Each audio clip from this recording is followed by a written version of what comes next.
Hello everyone, this is part 1, level 1 and level 2 English grammar, and the first question is, what is the best definition of a main verb?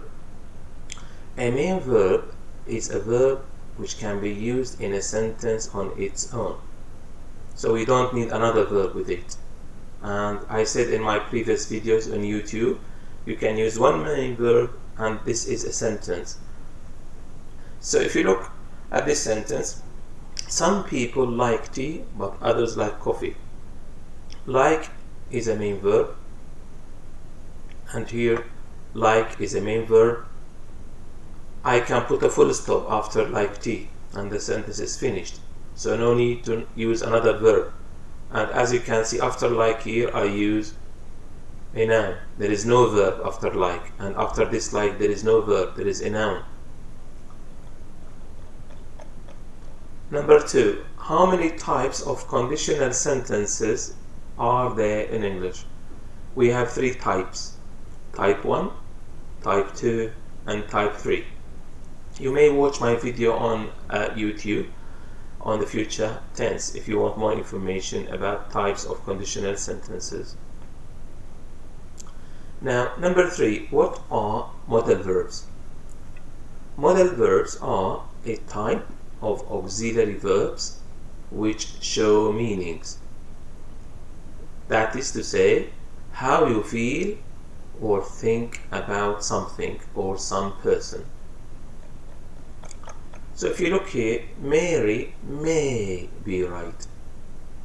So may is a modal verb and gives me some meaning. What is this meaning? And what is the meaning of may in this sentence? The meaning is, it is possible that Mary is right. So I use may to show possibility. The second sentence, you may smoke in my house. So what's the meaning of may here? It means I give you permission to smoke in my house. So in the first sentence, may expresses possibility. In the second sentence, may expresses what? Permission. And that's what I said. Modal verbs are a type of auxiliary verbs, and they what? They express meanings. They have meanings.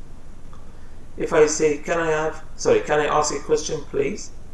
So what's the meaning of can? It means, can you please give me permission to ask a question? Of course, we have many modal verbs, but this is just, some brief information about modal verbs and what they mean with some examples. What's the difference between an English form and an English function? Form is about grammar, but function is about meaning. So grammar is important and meaning is important, and they go hand in hand. If you change grammar, most of the time you change meaning. So it's important to learn about grammar and meaning. So if you change form, you very often change meaning most of the time, especially when you use tenses. So if I want to express suggestion, if I want to show suggestion or express suggestion, what forms of a grammar do I have? I have 4 forms. Let's go to the cinema. Shall we go to the cinema? How about going to the cinema? What about going to the cinema? So I have 4 different forms, and the forms, of course, express the same meaning, which is suggestion. So here I change the form, but I don't change the meaning. And this is, if you read this sentence, the form here changes, but the meaning does not change. But if I say to you, I will go shopping, this is the verb in the future, and this is the verb in the future.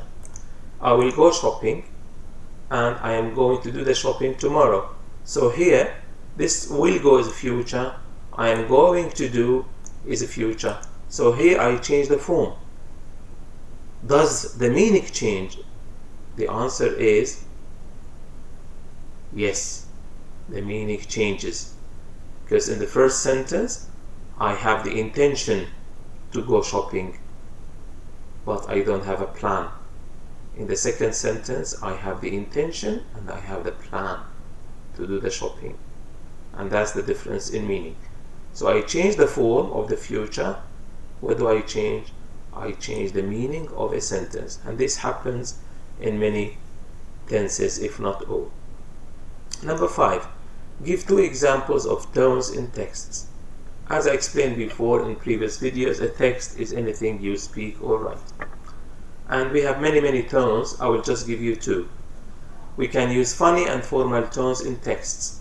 So for breakfast, Olivia can eat only 25 eggs. So only 25 eggs. This short phrase in this sentence tells me the tone is funny. Of course, this is an exaggeration, we call it in English, and it makes the sentence funny. The next sentence uses formal English. I would like to emphasize the importance of this video.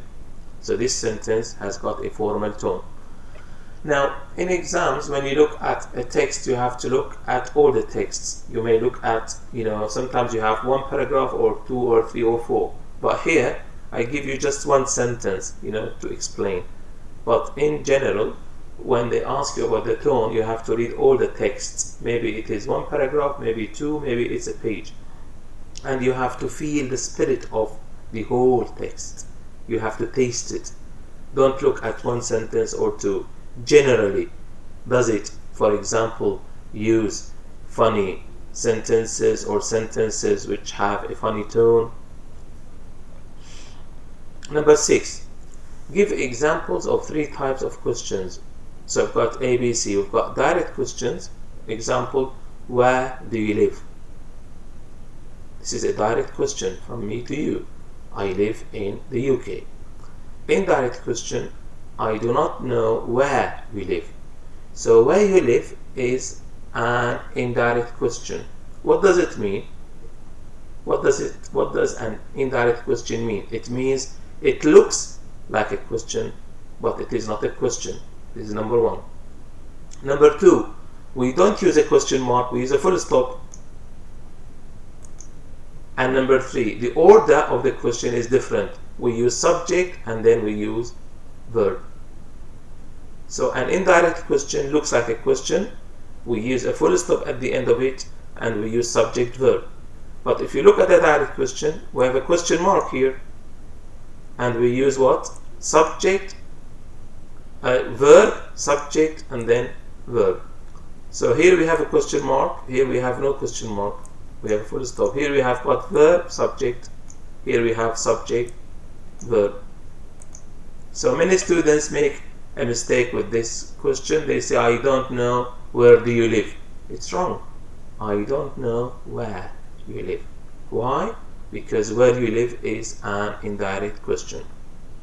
Yes, no question. This is very easy. Do you like tea? What is the answer? Yes, I do, or no, I don't. So the answer is, a yes, no answer. It's a yes, no question, and the answer is yes, I do, or no, I don't. What's a reflexive pronoun?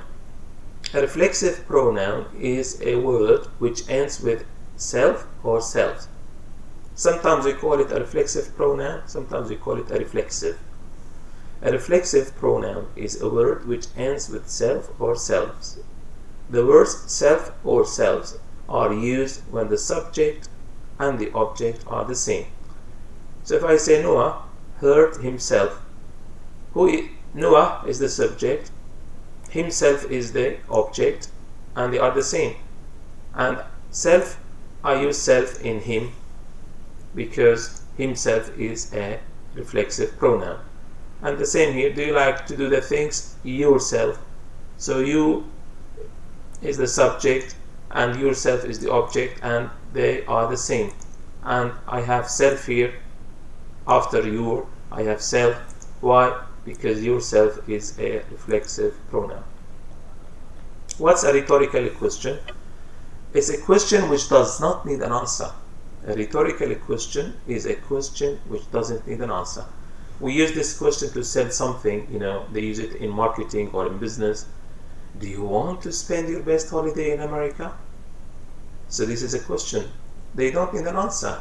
What they need is your money. They wanted to come and buy the holiday from them. And they use this a lot in advertising on TV or in newspapers or maybe in travel agents' shops. Number 9. What's an open-ended question? What's an open-ended question? It means it is a question which has got an open end. What does this mean?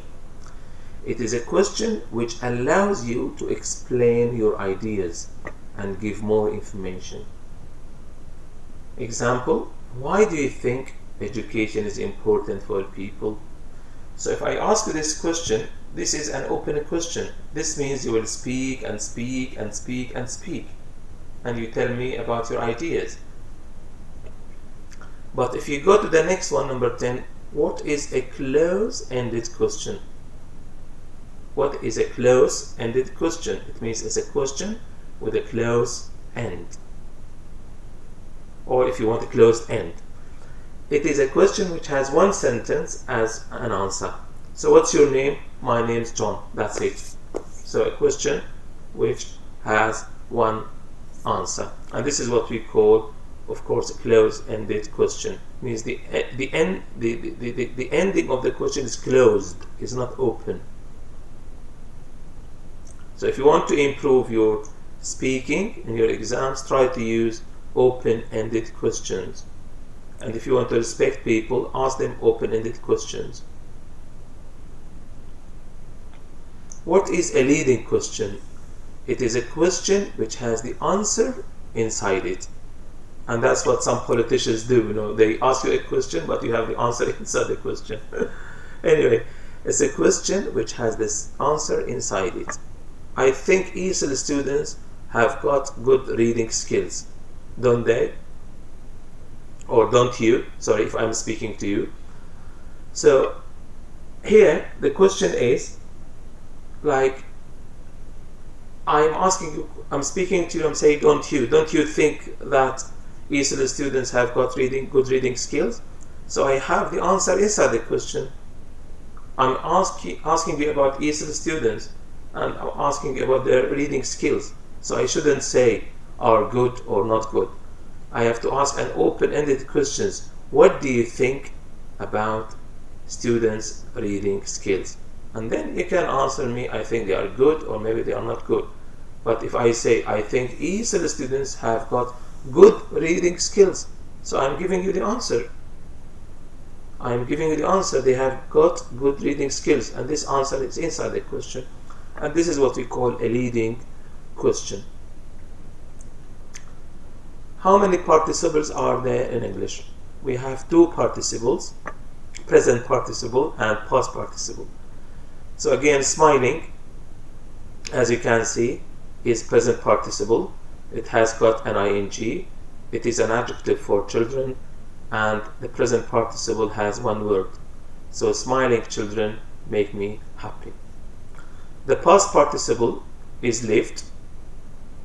Have lived is the verb. It is present perfect. And lived is the past participle of live. And as you can see, the past participle has got ed if the verb is regular. If it is not regular, if the verb is not regular, we have to learn it by heart, as I said in my previous videos. So lived is the past participle. Now, the present participle is an adjective here.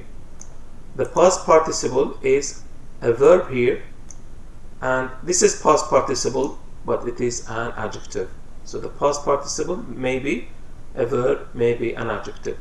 Spoken English is easier than written English. Again, written is past participle, and it is an adjective for English. Of course, if you think like speak is, to speak is infinitive, spoke is past simple, spoken is past participle, which I call group 3. And the same, write, wrote, written. So it is very important to remember we can use the past participle in the tenses, and it is a verb, and we can use the past participle as an adjective to describe nouns. Thank you for watching part 1 of my video. Please click on subscribe if you want to watch more videos in future. Thank you very much.